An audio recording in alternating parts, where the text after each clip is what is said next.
é necessário entender que este é um problema da empresa como um todo. Os tributos atuais, eles são calculados por dentro. Então, o ICMS é calculado por dentro.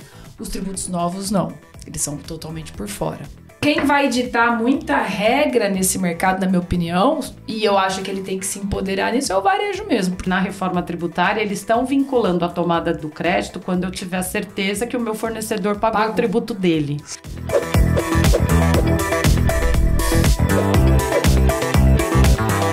Olá a todos, eu sou Leandro Cisoto, sócio da Action.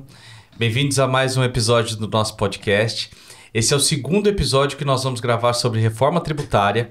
O primeiro, eu sugiro muito que se você não assistiu, que você assista, porque ele foi bastante estratégico, claro, pragmático sobre quais são os principais temas que estão em voga hoje, como que a discussão está sendo tocada e o que isso vai impactar num amplo senso na sociedade e principalmente na nossa agenda corporativa. Hoje nós vamos falar sobre esse tema de novo, só que com foco muito especial em qual que tem que ser a agenda dos executivos, dos nossos clientes e dos nossos potenciais clientes também, com relação ao que eles devem fazer, aonde eles devem se preocupar e quais pontos eles devem começar a trabalhar internamente no futuro. E futuro, quando a gente fala, já é a partir de 2025. De novo, para falar sobre esse tema com a gente está muito bem amparado com a Vanessa Domene e Patrícia Braga. E eu estou aqui com o meu sócio, do Sandri. Olá, sejam bem-vindos ao nosso podcast. E de novo, se vocês gostarem desse episódio, por favor, curtam, comentem, participem conosco dessa nossa jornada. Bom, obrigado de novo por vocês estarem aqui com a gente. Eu acho que vale uma breve apresentação de vocês, porque como alguém vai ter visto o primeiro episódio, alguém não vai ter visto, acho que é legal vocês falarem um pouquinho de novo sobre vocês e a gente começar a conversar. Tá ótimo. Obrigada mais uma vez pela oportunidade. Sou Vanessa Domene, advogada, sócia do Lima Júnior Domene Advogados, empresária, empreendedora, investidora anjo, mestre em Direito Tributário, sou vice-presidente da Comissão de Direito Tributário da OAB e seguimos juntos aí, né, Edu, Trícia, Leandro, nessa agenda aí de entender a reforma tributária e fazer acontecer nas empresas. Muito bom. Obrigada, pessoal, mais uma vez pelo convite. Meu nome é Trícia Braga, eu sou advogada tributarista de formação. Hoje eu sou diretora sênior numa empresa de solução fiscal americana chamada Avalara. Sou empresária também, investidora e estou aí muito envolvida nesse mercado fiscal há um bom tempo. Só para simplificar aqui, né? Trazer isso aqui bem para a empreendedora aqui que quer entender esse podcast. O podcast anterior a gente explicou a reforma tributária, tá bom? Esse aqui focado em plano de ação, tá bom? E o foco desse podcast agora é ajudar você, empreendedor ou CEO de empresa, a entender o que você deveria estar analisando agora, né? E construindo um plano de ação com a sua equipe, tá bom? Então esse é o foco do podcast, eu só queria deixar isso bem simples para eles, né? Super. Tá bom? E para começar, acho que já vamos tentar olhar muito para essa questão central. Trícia, e aí é ótimo contar com a vivência empreendedora de vocês também, porque acho que vocês conseguem se colocar do outro lado da cadeira, né? Se eu fosse o CEO de empresa hoje, né? De uma empresa aí que está crescendo, que já está com um tamanho relevante, que está expandindo, o que eu deveria estar perguntando para o meu CFO hoje com relação à reforma tributária? Eu acho que a principal dúvida é o que eu tenho que fazer. E aí, quando a gente fala em reforma tributária, a primeira coisa que a gente pensa é o que eu tenho que fazer na área tributária. E eu acho que esse é um primeiro erro. O que eu tenho que fazer na minha empresa? Na verdade, assim, é algo que impacta, a reforma tributária veio para impactar todas, sem exceção, todas as áreas da empresa. Então, eu entendo que pode ser algo que o CFO é o responsável, porém, é algo que impacta toda a empresa. Então, assim, é necessário entender que este é um problema da empresa como um todo. Não é um problema da área fiscal. Perfeito. Não é um projeto da área fiscal. Eu sou CEO de uma empresa, tá bom? Me lista aí as principais coisas que eu deveria me atentar agora, em 2024, em 2025, dado que a gente tem a reforma tributária. Primeiro, análise do que vai mudar. O que eu estou fazendo hoje que vai mudar? Exemplo, uma análise importante é calcula o impacto no seu caixa. Exato, calcule o impacto no seu caixa, calcule o impacto de forma geral, assim, primeiro ponto, haverá ou não um aumento de carga para a minha empresa? Essa carga é uma pergunta tributária. chave que você tem que saber. Boa, segunda pergunta. Segunda pergunta, Qual é o impacto no caixa? Qual o impacto no caixa? Ok, haverá um aumento de carga. Quando? Né? Para quem não sabe porque a gente está colocando essa pergunta, que ela é muito relevante. Tá? No podcast anterior, a gente explica que essa reforma tributária, o principal impacto dela pode ser no seu caixa. No capital de giro da empresa. No capital de giro da empresa. Então, isso é super importante. Por isso que ela está trazendo esse ponto aqui, que é um ponto relevante para o presidente da empresa, para o empreendedor saber o impacto no caixa da empresa. Tá bom, o que mais que ele tem que se atentar? Terceiro, eu diria que é a parte de estratégia de negócio, né? Como a gente falou anteriormente, você muda toda a logística. Então, você tem que entender aonde está o meu maior mercado consumidor, né? Quais são os estados, quais são os municípios? Qual vai ser a minha estratégia, considerando que eu já fiz um investimento lá atrás em determinada situação e vou ter que mudar a partir de 2033, vamos colocar então 2026 a 2033 eu vou operacionalizar, para 2033 estar já 100% no novo modelo. Então, qual vai ser a estratégia da empresa, né? Porque como o cenário muda, né, a lógica tributária muda, da origem, destino, isso também está tudo no podcast anterior, né? O ponto relevante aqui tá bom, dado esse novo contexto, talvez o lugar onde você esteja produzindo, ou onde esteja o seu CD, ou a tua rota logística, mude. Um exemplo que eu posso dar e que eu tenho dado sempre. Empresas prestadoras de serviços com sede em Barueri. Amigo, isso não vai mais existir. 99% das que estão em Barueri, o mercado é São Paulo, né? Então, elas vão estar em Barueri pagando para São Paulo. Então, uma primeira mudança drástica. Para prestadores de serviço, isso é uma hecatombe, né? Não adianta você estar em municípios que você recolhe menos, porque o seu mercado está no outro município. Você vai recolher pro mercado do município de destino. Logo, os planejamentos feitos nesse sentido não vão mais ter por que existir. Então, você está longe do teu mercado, você deve ter um gasto razoável com transporte, você deve ter um gasto razoável aí com logística, porque o seu tributo é menor, né? Você sai de uma alíquota de 5, você vai para uma alíquota de 2, 1,5. Então, esse valor que você deixa de pagar de tributo, ele subsidia o teu aumento de transporte. Não vai mais existir isso. Você vai ter dois problemas, o de transporte e o tributário. Isso, considerando tudo que a gente falou no primeiro podcast, para mim o que eu vejo impacta nas relações na cadeia de valor, né? Então, impacta na relação com o meu fornecedor, que tributação meu fornecedor está usando e como que eu vou aproveitar isso. Impacta na minha relação com onde está meu mercado consumidor, então isso vai mudar minha estrutura de malha logística, vai mudar se eu preciso ter indústria e distribuição separados, toda aquela reorganização tributária que as empresas costumavam fazer, né? Por isso que eu falei... falei... Mas eu queria só aproveitar esse gancho aqui, pensando numa indústria que a gente gosta muito, que é a construção civil. Né? Se eu estou construindo imóveis comerciais na região de Barueri, Alphaville, talvez seja a hora de repensar, né? Porque projetos muito longos, talvez o mercado mude bastante. Né? Pode ter um esvaziamento. Pode ter um esvaziamento. Você pode ter... Eu acho que isso vai até mudar muito o cenário econômico dessas cidades. Perfeito. Né? Eu estava comentando ontem, vai ser um pouco igual aos Estados Unidos nesse momento. Municípios chamando pessoas, atraindo pessoas para morar no município. Porque quanto mais pessoas no município, maior vai ser a arrecadação dele.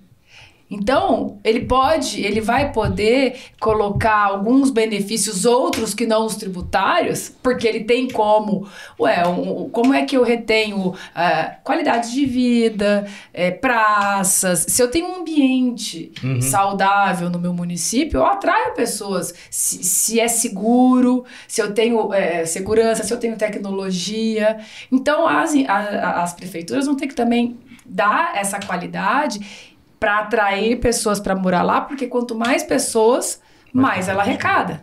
Perfeito. Legal, eu só queria então puxar o gancho aqui, né? Pelo que vocês estão falando, se eu sou CEO de uma empresa, eu deveria entender a reforma tributária, porque isso pode impactar na minha estratégia, acho que isso aqui é relevante. Entender o impacto da alíquota no meu bottom line, né? Quanto isso vai representar, vai aumentar, provavelmente não, mas... reduzir do meu lucro, né? Qual é o impacto da minha alíquota efetiva de imposto. Pricing, né?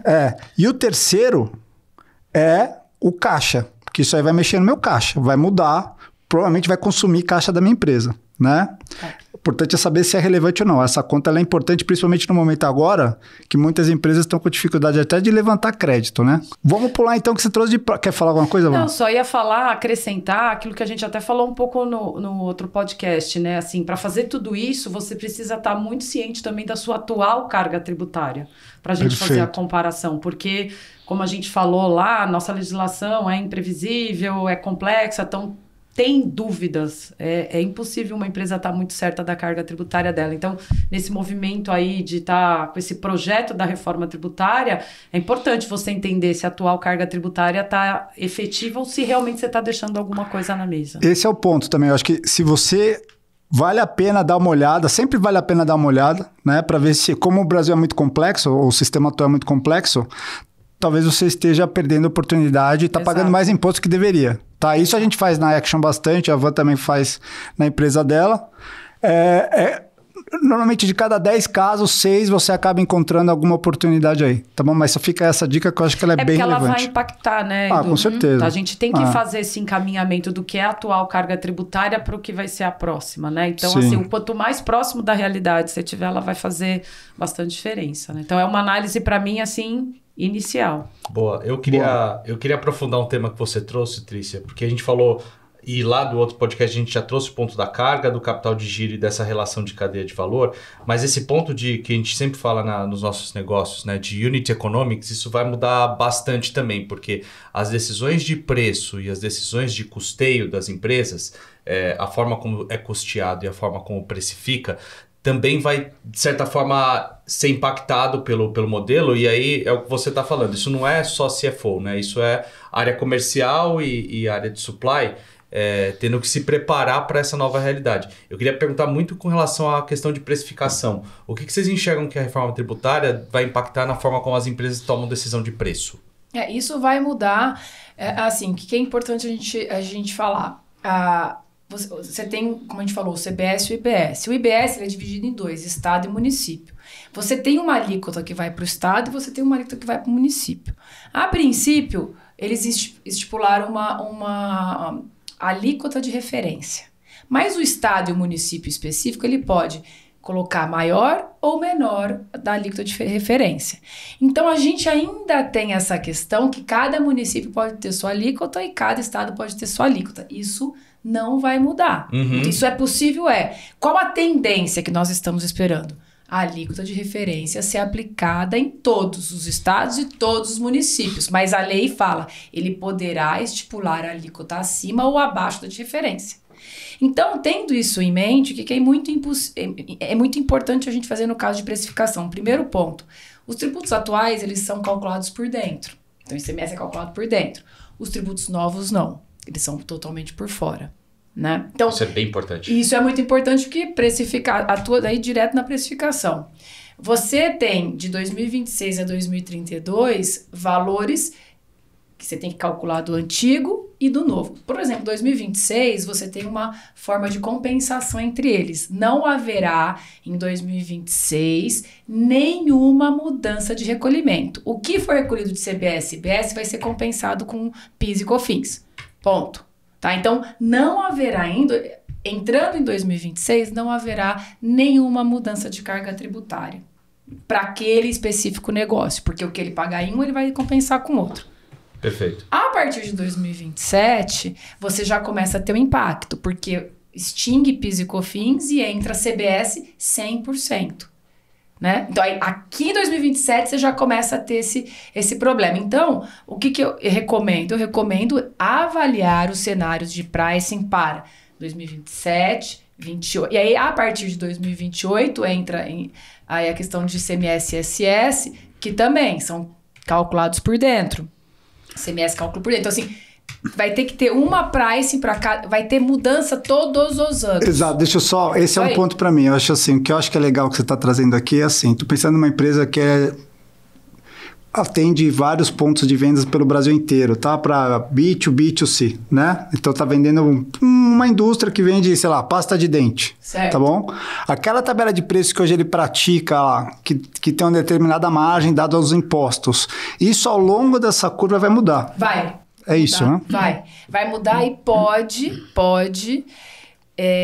ter uma questão que eu acho que pode acontecer se cada estado e cada município tiver, ou pelo menos, se 1, 2, 3, 4 tiverem alíquotas distintas, o que vai acontecer é aquela, deixa eu ver, vou colocar na internet, deixa eu ver o preço em São Paulo. Ah, mas minha avó mora no Rio, deixa eu ver se ele entregar no Rio. Ah, mas o fulano mora em Brasília, deixa eu ver se ele entregar em Brasília. Pode ser que tenhamos diferença de valores por estado e por município. Perfeito, por causa dos impostos. É isso aí. Ótimo. Então isso pode acontecer. Essa é a dica que eu acho que é importante, né? Ou seja, o pessoal da área comercial e quem apoia a área comercial tem que, em algum momento, acho que esse é um prosa um pouquinho mais longo, mas precisa entender essa dinâmica, né? Precisa entender a dinâmica. Que vai ter que revisitar, né, todos os seus contratos, todas as suas negociações. Isso aí. Isso é muito importante. É uma agenda demorada, porque uma negociação não é uma mera atualização de cláusula, né? E para mais e para menos, Perfeito. o que eu tô falando. Será que as empresas que tiverem uma redução de carga tributária serão pressionadas para diminuir os seus preços? Porque eu acho que o mercado tem que pressionar sim. Não, e olha a confusão que vai acontecer, porque imagina assim, você está me trazendo, porque imaginar uma situação que provavelmente não vai acontecer muito, né? Você está trazendo lá que a sua carga tributária aumentou, eu estou aqui, sei lá, em Minas Gerais, vou ter que aumentar a tua tabela de preço, que é super fácil de fazer com o supermercado, eu trabalhei muito tempo no Unilever, eu sei como é extremamente fácil. Vou aumentar a tabela de preço porque aumentou meus impostos. Aí, obviamente, o comprador, do outro lado, vai virar e falar assim, tudo bem, bonitão, mas o imposto para mim também mudou. Então, não é só uma questão, estou imaginando aqui, não é só uma questão de entender o impacto para mim. Não, com certeza. Eu preciso entender o impacto da cadeia para frente, né? E por isso que as negociações vão ser mais complexas. E você vai ter que fazer isso com o tempo. Então, embora o impacto, né, da reforma tributária comece em 2026, você tem que começar muito antes a estruturar todos os steps que a empresa vai precisar cuidar antes de implementar, porque não vai dar tempo se você deixar isso para a última hora. E é uma discussão complexa. Por exemplo, eu vou ter que discutir o impacto do imposto que teve na minha parte da cadeia, mas se eu não entender em você, parece que eu estou desconectado da realidade, né? Eu preciso saber o impacto Perfeito. Nas duas pontas, né? Você tem que entender o impacto, na verdade, até da cadeia inteira. É que o lado, de certa forma, o lado bom da reforma tributária é que como você tributa 100% no destino, então você vai tributar a partir do momento em que esse produto chegar no consumidor, é isso que eu entendo. Isso aí. Tá certo. Você vai ter mais transparência sobre qual que é o imposto final da cadeia. Isso. E você vai ter mais... Por consequência, você vai ter mais clareza sobre qual vai ser o... Em 2033. Exatamente. Mas até lá... Mas o objetivo é essa transparência, né? No outro eu falei simplicidade, transparência e justiça tributária. É o que se busca com essa reforma. Por um lado, a matriz tributária ela vai ficar muito mais extensa, porque você vai ter a combinação estados-municípios, você vai ter uma matriz tributária gigantesca. Sim. Por outro lado, vai ser mais fácil de formular preço de sellout, porque... Como você vai estar tudo no destino, você não vai ter que ficar calculando o imposto da cadeia inteira para você garantir que você tem isonomia de preço entre os canais, né? Vamos só avançar aqui, né? Porque eu acho que o foco aqui, a gente ia conseguir entender exatamente planos de ação. Assim, quais são os temas chaves que as diretorias das empresas deveriam estar discutindo, tá bom? Vamos agora para o outro extremo da empresa ali, a área de compras. O que a área de compras deveria... estudar, analisar ou saber responder? O que a área de compras deveria... Na verdade, exatamente, a questão de compra é crédito, e é onde está a base de toda a reforma tributária. Né? Tá bom. Então, o impacto desse crédito, ela precisa... Então, eu vou comprar... De quem eu estou comprando? Então, é o que eu falei, Simples Nacional, né? Estou comprando de um Simples Nacional. Hoje é vantajoso comprar de Simples Nacional porque é mais barato. E eu entendo isso porque a carga dele é menor e são geralmente empresas menores. Tá. Apesar de continuar barato, é interessante eu comprar de Simples por conta de creditamento? Então, eu tenho que ter uma estratégia de compra. Você precisa, na verdade, muda muito o foco, porque você precisa entender quanto você está tomando de crédito. E outra, você está comprando crédito. E mais, não é só Edu, o preço, né? E mais, eu adquirente, isso é um ponto muito importante. Eu vou poder, ainda não tem regramento, tá? Provavelmente tem lei lá na frente, lei ordinária, né? Não é nem nessa de PLP 68. Mas eu, adquirente, vou poder pagar o meu fornecedor e o tributo na nota. Então, recebi a nota, puxa, aquele crédito é extremamente importante para mim. Estou fazendo um estoque gigantesco. Eu quero pagar aquele tributo para ter o crédito, porque eu não quero ter débito. Isso. Eu posso ir lá e pagar naquele momento. Paguei e creditei. Então, a área de compra vai ser um decisor muito importante para quando eu vou ter o crédito. E isso vai ter que estar linkado com o fluxo também, porque às vezes eu preciso daquele crédito, mas não tenho fluxo para pagar. Mas aí o meu débito vai ser gigantesco, porque eu só vou poder acreditar lá na frente. Perfeito. E dado que o custo do capital no Brasil é absurdamente alto, isso Às é super vezes, chave. Então, uma pergunta aqui. Só uma coisinha, o crédito é bem importante porque na reforma tributária eles estão vinculando a tomada do crédito quando eu tiver certeza que o meu fornecedor pagou o tributo dele. E aí, para mim, traz uma responsabilidade para quem está adquirindo muito complicada, porque eu vou ter que ficar vigiando, né? Modo de dizer. O credit score do seu fornecedor vai ser mais importante agora. Exato. Entendeu? Então, tem essa jogada, porque, gente, legal. Vocês podem ver que a Receita quer garantir que a arrecadação vai acontecer. É contra a sonegação, isso é um fato. Então, tudo que ela puder linkar para uma efetividade do recolhimento de tributo, ela está fazendo. Então, essa parte do creditamento e na minha visão, ela está atribuindo uma responsabilidade para o contribuinte checar se o seu fornecedor é um bom pagador. A verdade é essa, porque se ele não pagar imposto, eu não me acredito. Aí muda completamente a situação. Muda tudo. É uma estrutura de incentivos muito interessante mesmo. Vou fazer uma pergunta aqui. Se eu sou comprador, a questão de importar, eu tenho que rever ou não? Eu estou importando, isso me gera crédito? É uma questão que o comprador também tem que analisar? E ele vai ter o mesmo crédito. É o mesmo crédito. Continua igual. A importação vai ter incidência, exportação vai ser imune. Continua igual. Exportação imune, importação com incidência tranquilamente. Tá bom. Tá? Só um ponto aí que eu acho importante nessa questão de creditamento. Como a gente desloca um pouco e eu passo, o adquirente passa. Hoje a gente já tem a questão da retenção. Então, a retenção ela já existe, tá? Só que qual que é a questão? É muito claro quando há ou não retenção. Então, se a gente não tiver uma clareza nessa questão de eu poder, quando eu posso adiantar ou não, eu vou ter 4 formas diferentes de ter o pagamento do tributo. E eu vou ter que ficar controlando cada uma delas.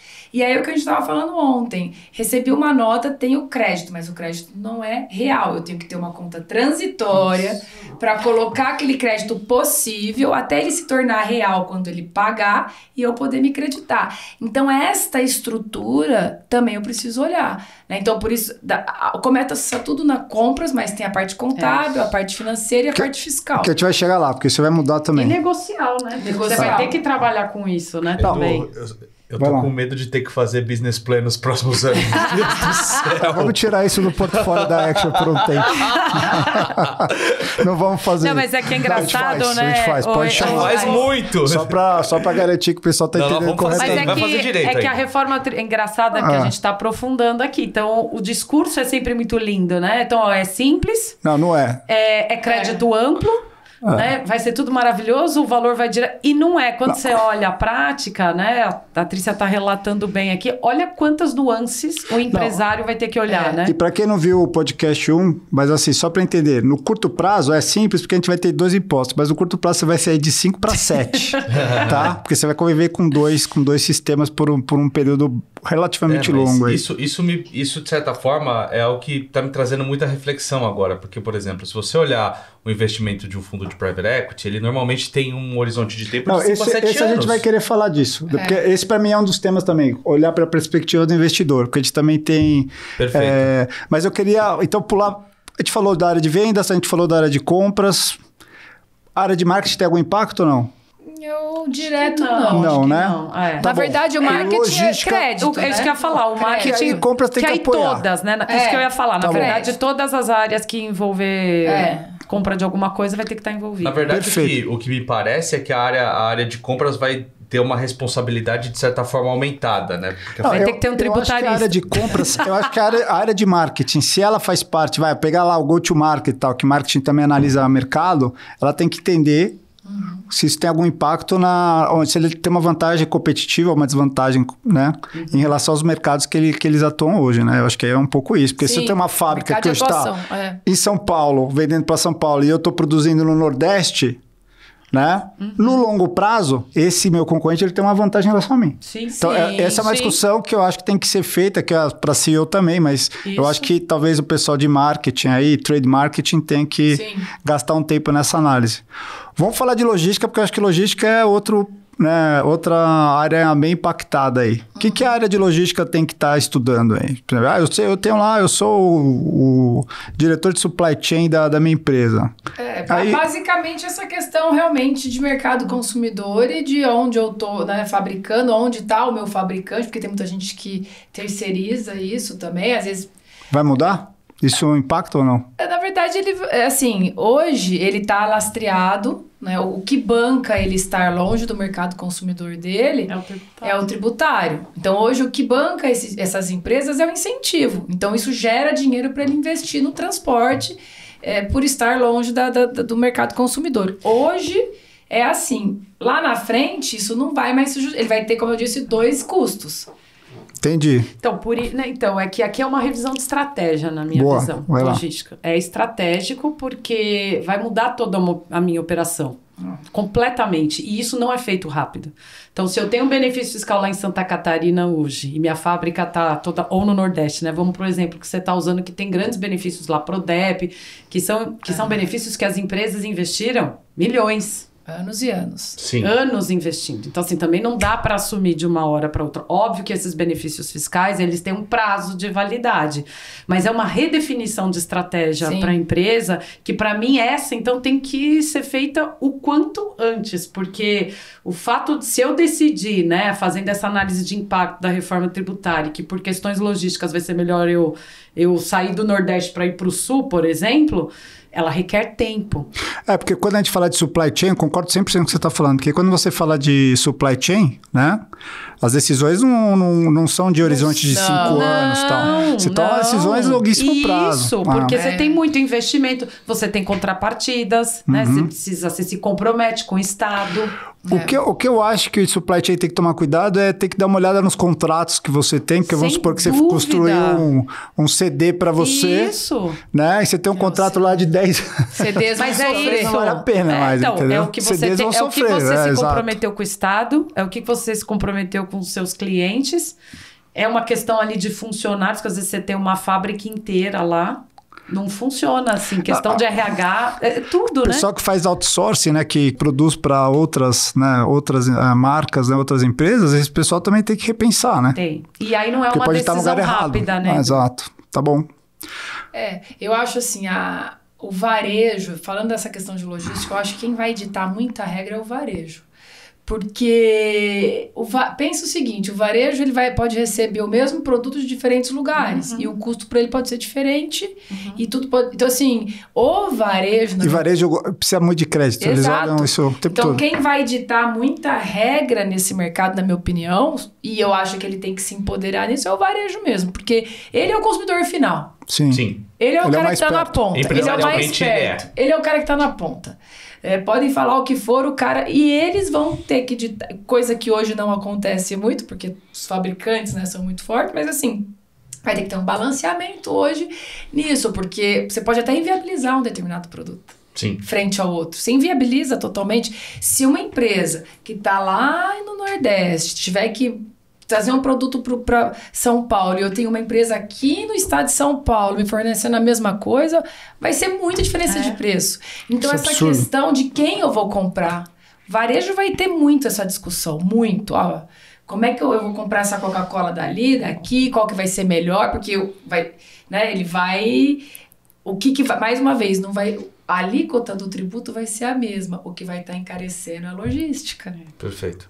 Basicamente. E, Edu, acho que tem um ponto aqui que acho que é bem importante a gente falar. Talvez a gente até nem tenha falado no primeiro podcast, mas assim, o IBS e a CBS, eles têm uma base de incidência muito ampla. Eles vão incidir sobre tudo. Então, eu já vi muito setor, assim, gente falando, locação de espaço. Não paga quase nada de tributo. Então, com a nova sistemática, se tributa absolutamente tudo. Então, assim, a reforma tributária, só para deixar claro aqui, que ela vai incidir para todos os segmentos. E aqueles que não tinham incidência ou uma incidência muito baixa... Vão sofrer. Também vão sofrer Muito, porque locação. aí esse eu vou dizer, locação, exatamente. Mais um Não ponto pro era- pessoal de construção civil, né? Porque isso também tem que ser... Eu sou CEO de uma empresa e Isso falo assim, aí. poxa, Construção civil, a fábrica, Como é que isso impacta- o local onde você tá, porque vai mudar os Vai mudar preços. tudo. Será que eu Até as loco? holdings, né, Não, vão e mudar. a gente teve, durante as últimas décadas, muitos negócios sendo formados baseados em locação por uma Isso. questão simplesmente tributária. E agora a gente Exatamente. vai ver, porque a gente tem benefício em bens de capital. A gente tem um forte benefício de... Eu vou ter vários benefícios para integralizar. Então, com a conta também. Locação versus integralização. Qual compensa mais? Porque Perfeito. agora ela passa a ser taxada integralmente. Exato. tá bom. Vamos para outra área, então. Agora que eu acho que sobrou a finanças, Sobrou né? finanças. Então vamos lá. A sua Deixa eu área. resumir, porque dado que a gente é você, financeiro, a gente Isso aí. participou do primeiro podcast, a gente aprendeu um pouquinho, ver se a gente está certo aqui. Então tem um impacto, primeiro, né, se eu sou CEO, CFO da empresa, eu deveria responder para a minha organização qual é o impacto na alíquota efetiva do meu imposto e Exato. quanto que vai afetar meu EBITDA, Exato. meu lucro Aham, líquido, perfeito. saber tudo isso. Essa é uma coisa que eu deveria saber fazer. O segundo ponto que eu deveria saber fazer é qual é o impacto no meu capital de giro. Porque é forte, né? Perfeito. Então, muda bastante a questão de fluxo de dinheiro aí, de numerário aí entre as partes, né? Porque o governo antecipa o dele. Então, qual é o impacto no capital de giro? A segunda coisa que eu deveria saber responder. Eu acho que, como finanças, depois vocês me dizem se eu estou certo, eu deveria ajudar as outras áreas a se organizar, então eu que deveria liderar essa conversa, né? Se precisar da Liderar gente, e chamar pode ligar. todos pra mesa, mas é isso aí Mas se mesmo. quiser, a gente trabalha com elas também, se vocês precisarem da gente está aí disponível. E eu acho que tem que... E aí, mais de médio prazo, longo prazo, que é desenhar o impacto na estratégia, né? Porque eu acho que o papel de CFO também é olhar e falar assim, poxa, tá bom, né? Qual é o risco que eu tenho? Quais são as oportunidades que eu tenho? Uma delas é se as fábricas que eu tenho estão em risco. O meu local de escritório, se eu fosse um prestador de serviço, estou lá em Barueri, se eu tenho que repensar, né? Quais são as mudanças aí de negócio que eu tenho que estar discutindo com a equipe toda? Faltou alguma coisa ou não? Eu acho que tem mais um item. Boa, qual? Olha, eu seria Pessoas, CFO incompetente. Olha lá, não, imagina. Pô, você só me deixa mal, né? Não, imagina. Não, é que a gente tá pensando aqui pelo lado da reforma Então tributária, vai. juntando aí quando Não, você legal. faz esse resumo, eu acho que pode ter um impacto nas contratações, né? Então, assim, a gente tem a tal das pejotizações, por Sim. exemplo, muita esse é um tema empresa bom. de Isso aí. serviço. Isso aí. Tá. Né? Então, hoje que apesar da polêmica jurídica, né, se pode ou não a pejotização, hoje em dia você tem uma jurisprudência que fala um pouco, que principalmente esses serviços intelectuais e de... Como é que fala a expressão? Não subordinação. Não né? subordinação, você poderia ter a pejotização, mas você vai ter que começar a ver se vai valer a pena você ter uma pessoa na PJ, porque agora você vai ter uma tributação significativa também na pessoa jurídica dela e que talvez você vai ter que fazer um comparativo com um sistema CLT. da CLT mesmo. Perfeito. Né? Isso sim. E aí também, aí que a Isso para a CLT empresa de serviço é uma hecatombe também. é porque você- absurdo para a empresa. É de que ser- a eu- empresa de serviço está sendo massacrada, né? Assim, o setor, né, de prestação de serviço na reforma vai ter muito, muito impacto. Mas o CLT não... Aí entra, né? O CLT não gera zero crédito. Então, mas você vai ter que fazer a conta, A pessoa entendeu? jurídica zero crédito Isso. integral, desde que não esteja no simples. Isso. Então, eu acho que sabe o que vai acabar virando? Isso é complexo pra caramba. tem que esse tema. analisar. Porque CLT Pode não gerar gera empresa crédito. de outsourcing. Na Isso. prática. Na Isso. minha visão, lembra lá Staflor. atrás? Lembra lá atrás que a gente tinha... As empresas de software viveram muito disso. De contratar uma empresa específica. Eu fazia o processo seletivo e falava, agora você contrata, você vai nessa empresa Staflor. aqui. Empresa Staflor. E Mas- isso vai crescer muito. Mas o na minha RH vai ser gigantesco, eu acho. Nossa. Muitas funções e contratações e regimes vão ter que ser revistos também. Então, na agenda ali, o RH vai ter que estar junto aí. Muito claro. Sensacional, que a gente pulou o RH. Sim. Né? E, na verdade, assim, RH é super estratégico.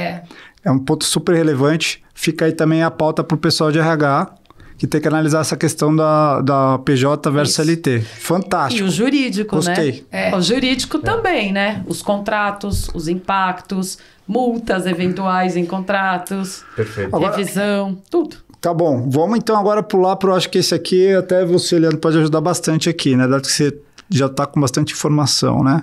E se eu sou um investidor? Se eu sou um fundo, e eu acho que tem 2 casos aqui, tá bom? Perfeito. Um fundo que já é investidor, então eu quero quais as perguntas que eu tenho que levar, se é que a gente já não cobriu tudo, né?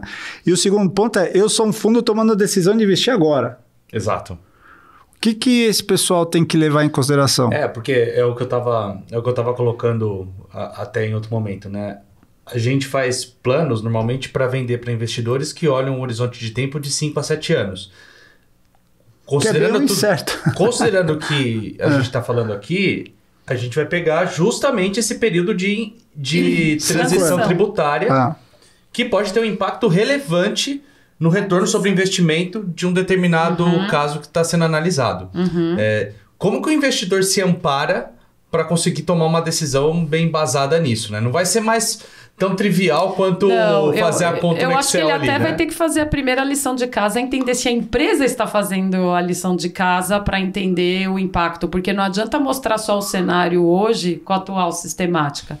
Então, assim, aquela empresa que busca uma captação, que quer ser comprada, ela vai ter que começar a apresentar cenário aí de projeção considerando a nova reforma. Imagina uma empresa que está com cenário de saída nesse período de 5 anos. Pois é. E eu, assim, pelo menos os fundos que a gente conhece, eu acho que talvez a gente não esteja sendo avisado da pauta, mas eles não estão nem considerando esse impacto no valor de saída. Não é um valor exato. Eu diria o seguinte, faz análise até 2027, vamos colocar 2025, 6 e 7, faz análise desse pós. Até 2032. São 3 análises, na minha opinião. Antes da entrada, a entrada que não vai impactar e o pós. Então, eu acho que, assim, se eu fosse um investidor, o que eu olharia? Eu faria 3 análises distintas, tá? Porque eu olharia... Sei que eu olho a longo prazo, mas talvez uma coisa possa compensar com a outra, dependendo se eu conseguir surfar as 2 ondas, se eu conseguir saber trabalhar agora e saber trabalhar depois, eu consigo... Então, eu não deixaria de fazer essas 3 análises de impacto, né? E principalmente... Até 2026, 2027, 2032 e depois de 2033. Porque tem 2 pontos interessantes aqui. Primeiro o que eu posso esperar de impacto dessa empresa em termos de performance no ciclo? Né? Então, no ciclo, ela vai atravessar isso com que performance e qual o impacto da reforma tributária. Isso. A segunda questão uma vez que esse ciclo passa e que eu preciso vender o meu exit para o próximo investidor, qual é a cara desse negócio para o próximo investidor que vai entrar? Então, qual o unit economics, qual o retorno que eu vou vender para o próximo investidor? Porque às vezes eu falo assim, poxa, eu vou pagar uma conta relevante nesses próximos 5 anos. Mas uma vez que essa conta passe, eu tenho um business com uma estrutura tributária bastante saudável e que vai valer a pena para o próximo investidor. Então vale a pena eu pagar essa conta agora, né? Não. Pelo teu exemplo, né, fazer uma conta, extrapolação bem absurda, mas sei lá, investir numa empresa, numa indústria, talvez seja um bom negócio, porque o valuation lá na frente vai ser bom.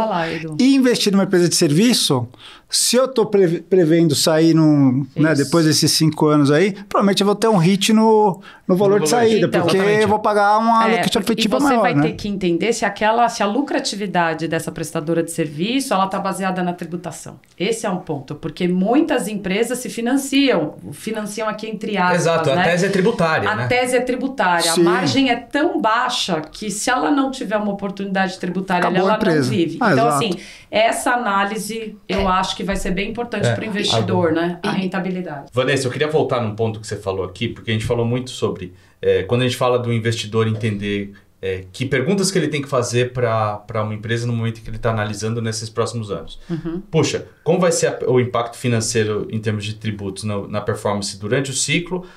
Qual vai ser a performance pós-ciclo? Mas você fez um ponto que eu acho muito relevante a gente falar, que esta empresa está fazendo a lição de casa para fazer uma boa gestão tributária nesses próximos anos? Então, a minha pergunta para você o que significa fazer uma boa gestão tributária nesses próximos anos? O que as empresas vão ter que tomar muito cuidado quando olham para dentro e falam, puxa, o que eu preciso fazer uma boa gestão tributária? Para mim, realmente é a lição número 1, tá, Leandro? Esse é o ponto para se chegar onde a gente busca, que é entender o impacto da reforma tributária. Na minha visão, o CFO, o CEO tem que estar com essa agenda muito em mente, vai precisar mobilizar sua equipe interna, não tenho dúvida, óbvio, mas vai precisar de gente especializada que entenda não só a reforma tributária que está por vir, mas que entenda de tributação para poder fazer as análises corretas de qual vai ser o efetivo impacto na sua empresa. Então, é olhar se o que a empresa tem hoje, ela está fazendo tudo em conformidade. Aliás, essa é uma palavra muito colocada hoje em dia, inclusive com investidores. O primeiro ponto é saber, essa empresa está em conformidade? Ela paga a carga tributária correta? Se não, o que ela está pagando a mais ou o que ela está pagando a menos? Então, precisa de pessoas especializadas, né, de uma consultoria, de uma equipe que possa direcionar a discussão dentro da empresa. Porque não que o pessoal da empresa não vá saber, mas existe um viés ali do dia a dia, você vai precisar estar o tempo inteiro atualizado para vocês pontos. Exato. Né? E para a reforma tributária, ela traz tantas alterações que também não adianta você só olhar ela friamente. Você precisa entender o que é a empresa hoje, olhar todas essas oportunidades para construir, né, esse storytelling da reforma tributária na sua empresa. Eu diria que é uma jornada, tá? Perfeito. O que eu posso te dar de exemplo, lá na Avalar, o que a gente fez? Realmente, essa questão do dia a dia, ela é muito complexa, porque a gente, sendo empresa de solução fiscal e todos os dias tem alteração, todos os dias o meu roadmap é alterado para o dia a dia. Então, eu não teria como absorver um trabalho de reforma tributária sem ter uma equipe focada nisso. Perfeito. Então, internamente, o que nós fizemos? Nós constituímos um comitê. Esse comitê é composto tanto de pessoas internas brasileiras, quanto em pessoas americanas e europeias, porque também tem isso. A Europa já tem muito know-how em VAT. Eu preciso pegar esse know-how europeu desse tributo e trazer para o Brasil. Então, a gente tem um comitê multidisciplinar com diversas pessoas e diariamente discutindo sobre isso para que a gente possa ter o investimento necessário para isso e ter o roadmap adequado para atender isso. Tá? Então, isso já foi feito. O que eu acho que as empresas teriam que fazer é um caminho assim, é ter um grupo formado que esteja a parte do dia a dia. Então, esse é um primeiro ponto que eu enxergo. Deixa eu só trazer esse ponto aqui, né, que a gente está desenvolvendo, a gente tem o nosso BPO, a gente está desenvolvendo a ferramenta. Perfeito. Né, ainda, se tiver nesse vídeo é que a gente já está lançando, já pode clicar no link aí que a gente conecta vocês direto com o pessoal. Mas assim, a gente vai desenvolver uma ferramenta para calcular o impacto financeiro da alíquota efetiva, calcular o impacto no caixa, e ajudar você a entender o impacto na sua estratégia, né? na sua gestão, tá bom? Então, se tiver no link aqui, é só clicar, a gente já contacta vocês para dizer como a gente faz esse tipo de trabalho. Não, tá bom? maravilha. E traçar as ações, né, Edu? Agora tem um segundo ponto que eu acho muito importante, que é o back-office vai ter que funcionar direito agora. Porque como toda a apuração de imposto vai ser bem no ato, você vai ter que controlar tanto o seu regime de caixa quanto o seu regime de competência para garantir que os seus impostos funcionem bem. E você vai ter que controlar o teu fornecedor para que você consiga o crédito da forma como você espera. O back-office vai ter que se profissionalizar agora, né? Tem uma informação que é ótima que você me passou antes. Quantos por cento das empresas sabem 50%, 170 empresas foram avaliadas, né? Uma pesquisa muito interessante da Deloitte. 50% utilizam BPO para em algum momento da cadeia tributária, elas têm BPO. Porque assim, quando a gente entra nas empresas, normalmente no nível de faturamento um pouco mais baixo, tem lá uma área que está se estruturando. Só que talvez as empresas não tenham mais esse tempo para estruturar.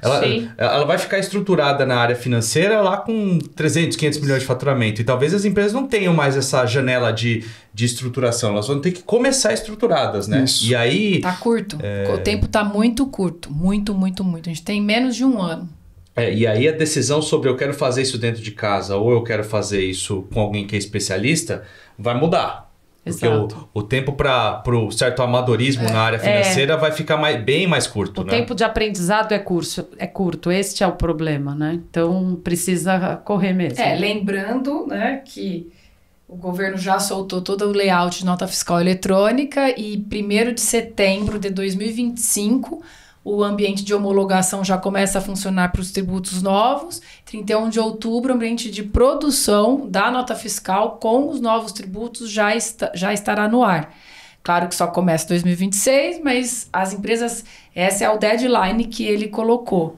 Então, a partir de 31 de outubro, já, quer dizer, desde 1º de setembro já consegue calcular com o novo tributo. Então, perfeito. E aí o que é importante, né? Black Friday em novembro, Freezing em dezembro. Ninguém mexe. É verdade.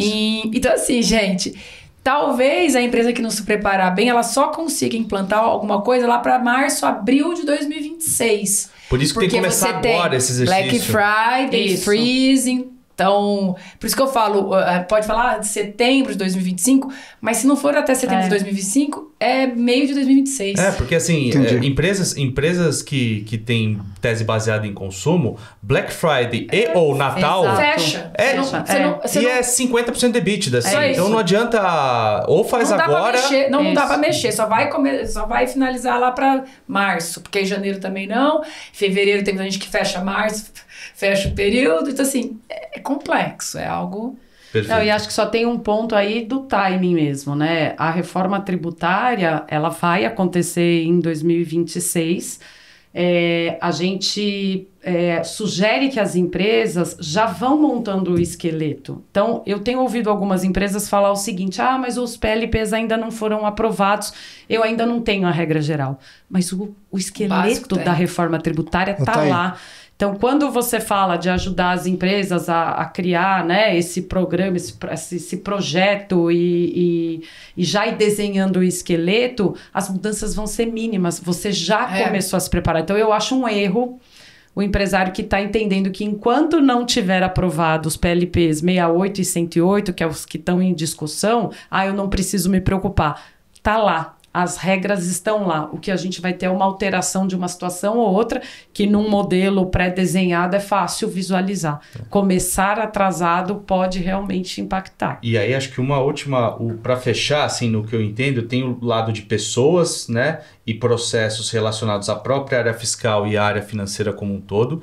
Mas, por fim, tem uma agenda de um cuidado com o sistema muito crítico agora, porque a decisão sobre qual sistema você vai colocar, agora ela vai ter um componente muito sofisticado para entrar, né? E pode orçar aí, porque eu acho que assim, em 2025 vai ter gasto para implementar algum sistema. Pode colocar no teu orçamento do ano que vem. Exatamente. Né? Porque a gente já viu casos de empresas que em algum momento elas decidem... A gente tem cliente que está fazendo tá em sistemas mais sofisticados e decidem simplificar o sistema por um ponto de vista de funcionamento da área interna. Só que aí entra uma reforma tributária, puxa, e aí, como que isso aqui me deixa a pé no final das contas, né? É isso. Gente, estamos chegando no final do podcast. Hoje foi um dia super rico aqui. A gente gravou tanto o primeiro episódio falando sobre uma visão geral, que eu recomendo muito que todos assistam.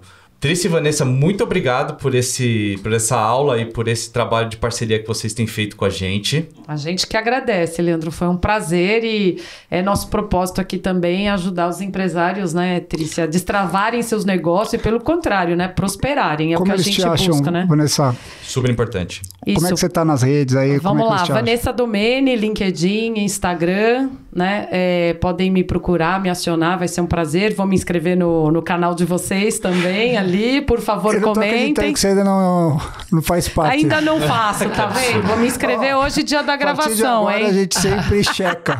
Faremos comentários.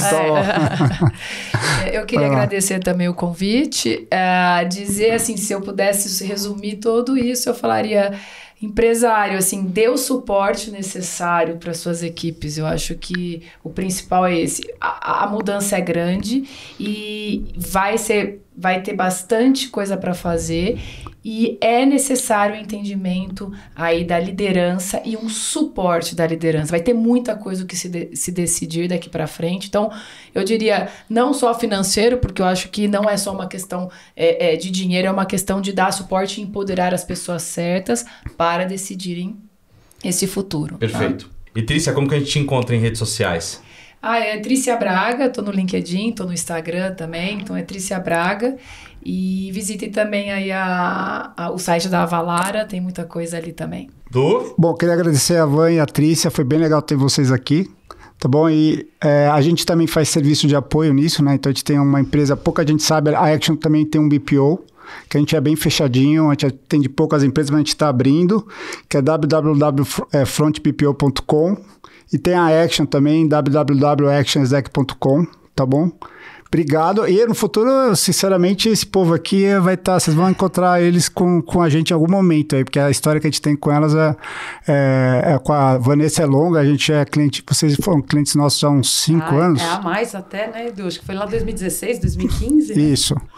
A história é longa. A gente sempre foi fã da Vanessa, manja muito, e agora a gente conheceu a Trícia também. Que a gente descobriu que além de entender muito de imposto, entende muito de investimento, então isso interessa muito a gente. Exatamente. Tá bom? É isso aí. É isso. Obrigada, tá? pessoal. Obrigado. E agradecer ali o pessoal da Blues ali. Exato, obrigado, pessoal. Hoje a gente tá com um cara que é realmente uma personalidade, né? Mas não pelo papel que ele fez de menino maluquinho no passado, que ele é o Samba, que é o dono da Blues, era o ator, mas pelo talento dele aqui. Eu acho que assim, eu sempre falei, ele é um artista. Que legal. Né? A produção da Blues sempre é muito bem feitinha. Alder hoje não pôde vir, aí a gente teve a honra de ter o Sam aqui com a gente, tá bom? Legal, obrigada. Obrigado, gente. pessoal. Obrigado.